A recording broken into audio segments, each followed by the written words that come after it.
కూటమి ప్రభుత్వం అధికారంలోకి వచ్చాక నా మీద ఒక ఎస్సీ ఎస్టీ కేసు నమోదు చేయడం జరిగింది.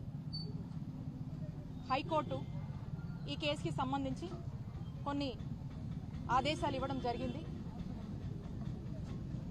హైకోర్టు ఆదేశాలని గౌరవిస్తూ ఒక లాని గౌరవించేటువంటి ఒక సిటిజన్గా నేను ఈ రోజున హైకోర్టు ఆదేశాల మేరకు చిలుకలూరుపేట పట్టణ పోలీస్ స్టేషన్కి రావడం జరిగింది.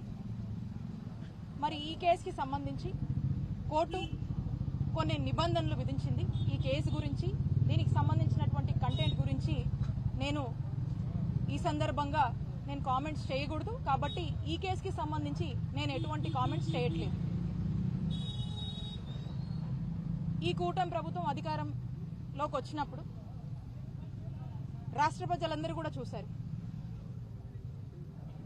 ఎక్కడ పడితే అక్కడ రోడ్డు మీద రెడ్ బుక్ హోర్డింగ్స్ అనేవి మనకు దర్శనం ఇచ్చాయి. లోకేష్ గారి రెడ్ బుక్ హోర్డింగ్స్ అందరం కూడా చూసాం.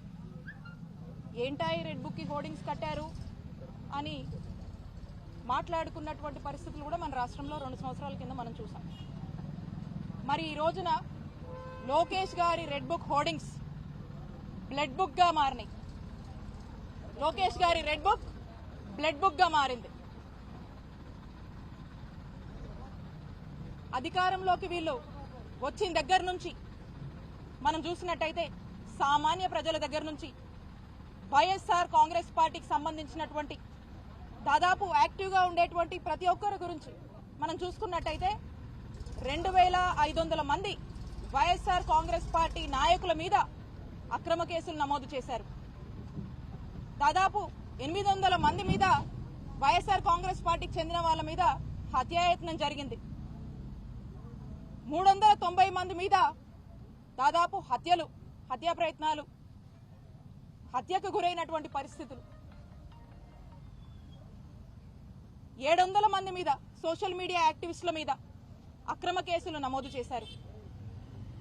అది ఎంతవరకు వచ్చిందంటే ఇక్కడ ఉన్నటువంటి మీలాంటి జర్నలిస్టుల వరకు కూడా 70 మందికి పైగా జర్నలిస్టులను కూడా మరి ఈ రెడ్ బుక్ చేరుకుంది.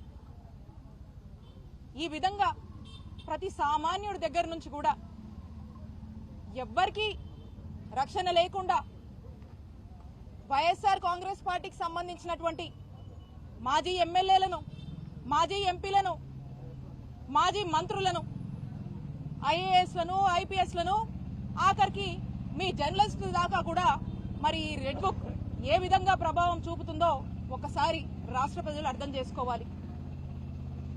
ఇది ఎంతలా అంటే, దీన్ని బ్లడ్ బుక్ అని నేను ఎందుకు అంటున్నానంటే, ఇదే పల్నాడు జిల్లాలో అలా గవర్నమెంట్ మారింది, కూటమి ప్రభుత్వం అధికారంలోకి వచ్చింది. ఏ విధంగా ఇక్కడ ఉన్నటువంటి మన రియాజ్ని, ఏ విధంగా రషీద్ని ఏ విధంగా హత్య చేశారో మనం చూసాము. మందా సాల్మన్ గారిని ఏ విధంగా హత్య చేశారో మనం చూసాము. ఇలా చెప్పుకుంటూ పోతే ఈ జిల్లాలోనే చాలా ఉన్నాయి. గవర్నమెంట్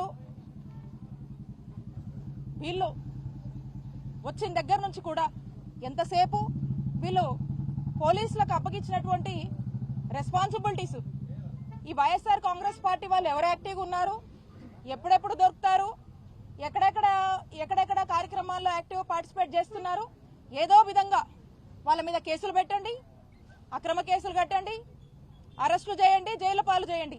ఇదే పోలీసులకు ఇచ్చినటువంటి టార్గెట్. అందుకే కేంద్ర ప్రభుత్వం ఇచ్చినటువంటి ర్యాంకింగ్స్ లో ఈ పోలీస్ శాఖ 36వ స్థానానికి పడిపోయిందంటే ఇట్స్ అ ఫెయిల్యూర్ గవర్నమెంట్ అనేది అర్థమవుతా ఉంది. Never it was before in Andhra Pradesh.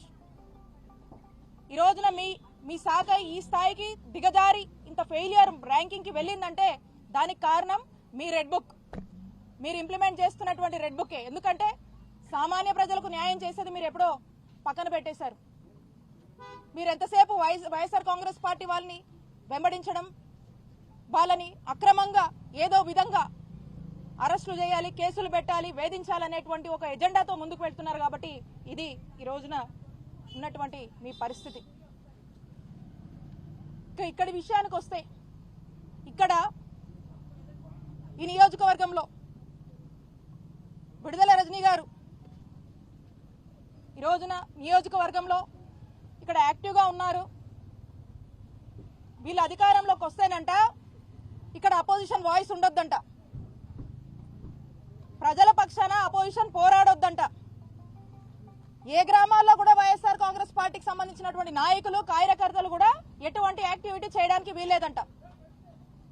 నేను బయటకు వస్తే విద్యుత్ పోరని చెప్పేసి మా వైఎస్ఆర్ కాంగ్రెస్ పార్టీ ఒక పిలుపునిస్తే, అరే ప్రజలకు విద్యుత్ ఛార్జీలు పెరిగినాయి, వాళ్ళు చాలా ఇబ్బందుల్లో ఉన్నారు, ఇది ఒక రిప్రజెంటేషన్ ఇద్దామని చెప్పి ఎలక్ట్రిసిటీ ఆఫీస్కి వెళ్ళి ప్రజలకు ఇబ్బందులు అవుతున్నాయి, ప్రజలు ఇబ్బంది పడుతున్నారు, విద్యుత్ ఛార్జీలు తగ్గించండి అని చెప్పి ఒక రిప్రజెంటేషన్ ఇస్తే విడుదల రజనీ మీద కేసు కడతారు, వాళ్ళ కార్యకర్తల మీద కేసు కడతారు. అలాగే ఇందాక నేను చెప్పినట్టు ఏదో ఒక కట్టు కథ అల్లుతున్నారు, కుక్డ్ నెరేటివ్స్ అంటాం. ఆ కట్టు కథ అల్లేసి దానికి ఒక పేరు పెడతారు, దాన్నే ఇందాక అనుకున్నటువంటి ఎస్సీ ఎస్టీ కేసు అనుకోవచ్చు, ఇంకో కట్టు కథకి ప్రాణం పోసి దాన్ని ఎఫ్ఐఆర్ కట్టి దాన్ని ఏసీబీ కేసు అంటారు, ఇంకో కట్టు కథకి ప్రాణం పోసి దాన్ని ఇంకో కేసు అంటారు. ఇలా ఎంతవరకు దిగజారారంటే ఆఖరికి వెంకటేశ్వర స్వామి గుడికి వెళ్ళి పూజ చేసి బయటకు వస్తుంటే మా మీదే దాడి చేసి, మా కారు మీద దాడి చేసి, మా కారు మీద మీరే దాడి చేసి గుడికి వెళ్ళి పూజ చేసుకొని వస్తున్నటువంటి నా మీద కేసు కట్టి మా కార్యకర్తలు మా నాయకుల మీద కేసు కడతారు మీరు. ఇలా ఏంటండి ఇది? ప్రతి దానికి ఏదో ఒక కేసు కట్టి ఇక్కడ యాక్టివ్గా ఉండడానికి వీల్లేదు, ఇక్కడ అపోజిషన్ వాయిస్ ఉండడానికి వీల్లేదు, ఎవ్వరూ బయటికి రావడానికి వీల్లేదు, మేము ఒక్కరమే ఉండాలి, మాకు నచ్చినట్టు మేము చేసుకోవాలి, మాకు నచ్చిన దోపిడీ మేము చేసుకోవాలి, మాకు నచ్చిన విధంగా మేము చేయాలి, మాకు నచ్చినట్టుగా అధికారుల్ని ఉసిగొలిపి ఈ రెడ్ బుక్ పేరుతో వైఎస్ఆర్ కాంగ్రెస్ పార్టీ వాళ్ళని ఇబ్బంది పెడుతూనే ఉండాలి. ఇది మీ టార్గెట్. ఇంతదాకా తెచ్చారు, ఈ 2 ఏళ్లుగా విసిగిస్తూనే ఉన్నారు, ఇబ్బందులు పెడుతూనే ఉన్నారు, ఇక్కడున్న ప్రతి ఒక్కరు కూడా ఏదో విధంగా ఇబ్బంది పడుతూనే ఉన్నారు. కానీ మీకు చెప్తున్నాం, మేము భయపడం. వాయిస్ ఆఫ్ ద వాయిస్లెస్ మా వైఎస్ఆర్ కాంగ్రెస్ పార్టీ. ప్రజలకు ఏ కష్టం వచ్చినా, ఏ బాధ వచ్చినా, ఏ కాజ్ మీద ప్రజలు ఇబ్బంది పడుతున్నా, మీరు ఇచ్చినటువంటి మోసం చేసి అబద్ధపు హామీలు ఇచ్చినటువంటి ప్రతి హామీ మీరు నెరవేర్చకపోతే ప్రజల కష్టాలు మేము చూస్తూ ఊరుకోం.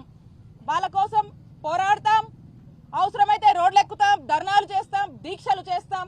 ప్రతి కాజ్ కోసం, పేదవాడి కోసం పనిచేస్తుంది వైఎస్ఆర్ కాంగ్రెస్ పార్టీ అని హెచ్చరిస్తున్నాను.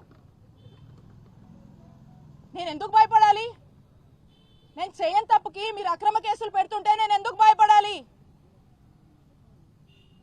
భయపెట్టాలనుకుంటే భయపడతామా? ఒక కేసు కట్టారు, 2 కట్టారు, 3 కట్టారు, వరుస పెట్టి కడుతూనే ఉన్నారు. ఎక్కడ ఆపారు మీరు? ఎక్కడమా అనుకుంటున్నారు? ఇదే నేను అధికారంలో ఉన్నప్పుడు తలుచుకుంటే ఒక క్షణం ఎన్నిసార్లు తిప్పుండేదాన్ని మిమ్మల్ని. మీ ఊహకే వదిలేస్తున్నా. అది మా మంచితనం. మేము ప్రజలకు న్యాయం చేయాలనుకున్నాం, ప్రజలకు మంచి చేయాలనుకున్నాం, ఏదున్నా ప్రజల్లోంచి తేల్చుకోవాలనుకున్నాం. మీలా కాదు, మేము అలా తలుచుకోలేదు, అలాంటి రాజకీయం మేము చేయలేదు. నేను ఇప్పుడు చెప్తా ఉన్నా, నా నిజాయితీయే నా బలం, నా నిజాయితీయే నా ధైర్యం, సత్యమేవ జయతే అని నేను నమ్ముతాను. కాబట్టి నేను చెప్తా ఉన్నాను, ఏదైతే అందరికీ తెలుసు, అందరూ నమ్ముతారు, మన పెద్దలు కూడా అంటూ ఉంటారు, ఏదైతే ఒక విత్తనం మనం నాటుతామో అదే ఒక చెట్టు అవుతుంది అనే ఒక నానుడుంది.